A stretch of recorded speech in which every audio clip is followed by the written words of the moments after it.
Mtazamaji, kabla hatujachukua mapumziko yetu mafupi, tuliangazia hali ya usalama eneo la Kamulu, na kwingineko ni kwamba mwili wa kijana mmoja mwendesha bodaboda ulipatikana shambani katika kijiji cha Kamiu, kaunti ya Embu.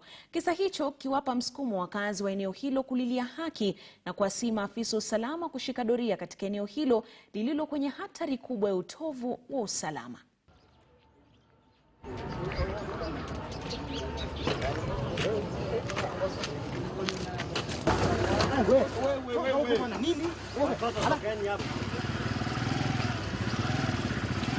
Kama hiyo imeonekana hapa, si ati ni kitu ya kawaida na haifai kuonekana.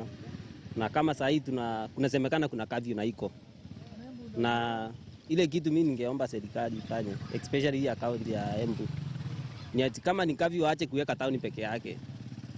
Wao wanazunguka kila mahali, wanaangalia kila mahali. Si ati kukaa tauni ati huko ndo kuna ati wanaangalia mambo ya kazi. Kazi si ati imewekwa tauni peke yake. Hata kama ni huku majinani wao wanakuja huku wanazunguka wanaangalia.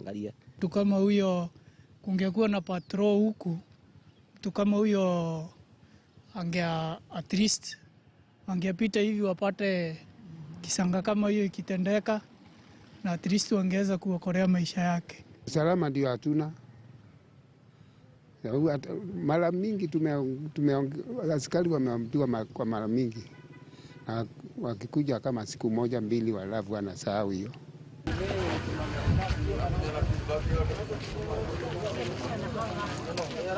Tukitoka Embu, mtazamaji, ni kwamba zaidi ya wakazi 2,000 kutoka vijiji 9 eneo la Mwaktau, kata ndogo ya Mwatate, kaunti ya Taita Taveta walifanya maandamano hapo jana wakihofia kufukuzwa makwao na wamiliki wa ardhi wanaokusudia kuwanyang'anya wakazi hao ardhi.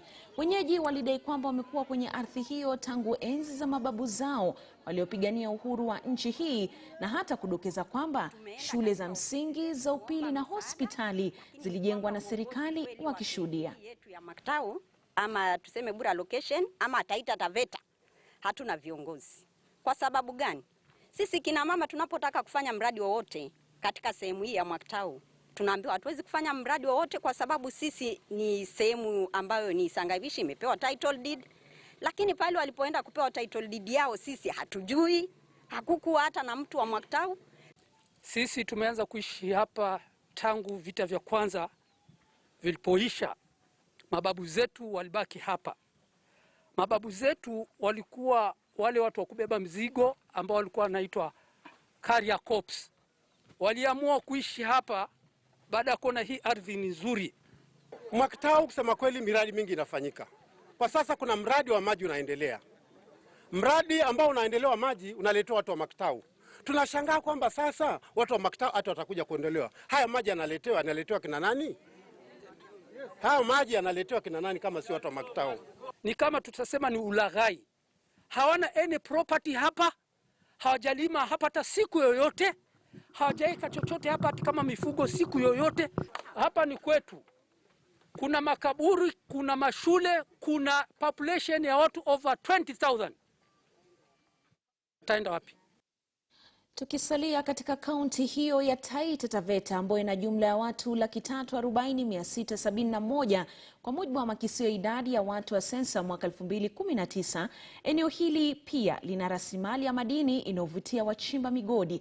Lakini baadhi ya wahudumu wa afya wanashuku kuwa idadi kubwa wanaume wanaofika huko kwa shughuli ya uchimbaji migodi na ufugaji inaongeza uwezekano wao kugawana wapenzi wa kike na kuongeza maambukizi ya HIV. Mwanahabari wetu Makna Maswa aliandaa taarifa hii.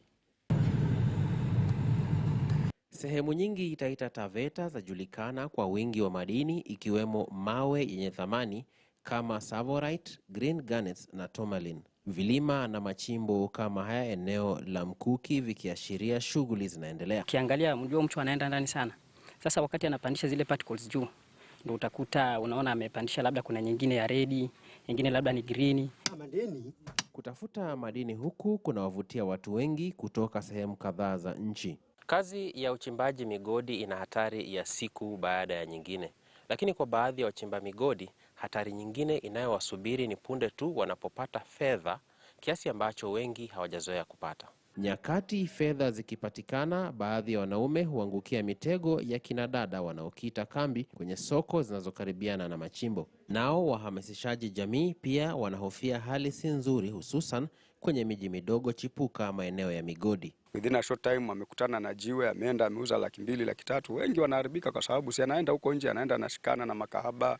Wengine kwanza hata wengine washairudi hapa akiwa analia. Wahudumu wa afya ya umma wamekuwa kwa muda sasa wakiangazia makundi haya ya watu. Wanasema idadi kubwa ya wanaume inayozidi ile ya wanawake ni miongoni mwa hesabu zinazochangia hatari ya msambao wa maambukizi ya HIV. One female anaweza kuwa na multiple male sexual partners, and at times huko na uhakika kama wanaweza tumia protection ama huwa hawatumii protection, because inategemea na health seeking habits za watu.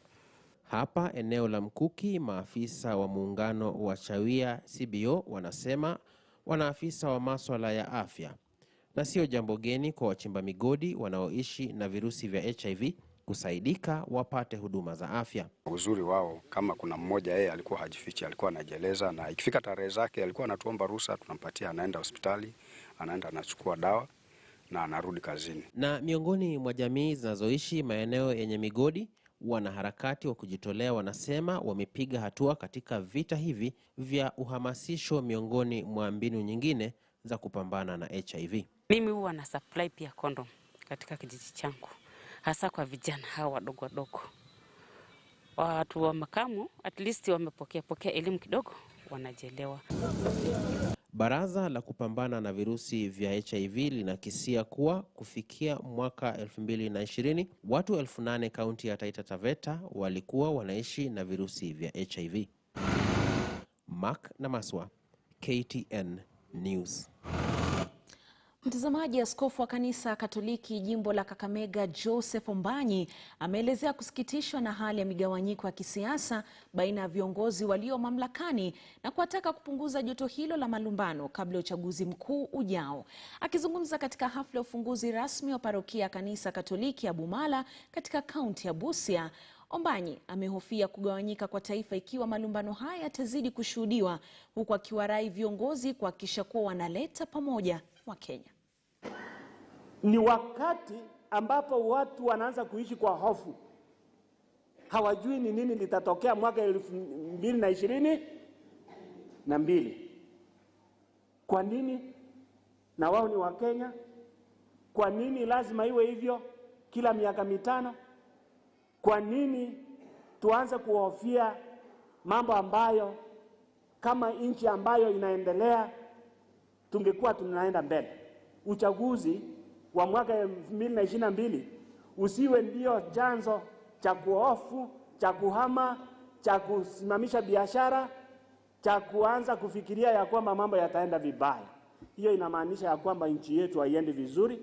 Hiyo inamaanisha hatujakomaa. Hiyo inamaanisha viongozi wetu hawatuchukui vizuri. Tuwaombee viongozi wetu, rais, naibu wake na mawaziri. Ukweli wa mambo ndio huu, wa Kristo wapenzi. Vile njia wanavyoendelea, ile haitasaidia mtu, haitawasaidia. Umoja ni nguvu, kushirikiana ni kwema. Kama wao hawapatani, watataka nani apatane? Ikiwa nyinyi ni viongozi ambao mmechaguliwa na wazi mnaonyesha ya kwamba hamfanyi kazi pamoja, ni nani mtaambia afanye kazi pamoja? Nani? Na wewe ukienda unaenda kwa watu unaanza kuambia hapa na yule anaenda kuambia hapa. Sisi ni Wakristo, sisi ni watu wa Kenya. Tungependa kusikia mnatupatia mwelekeo na kutuambia tunaenda njia hii ndio njia ya maendeleo.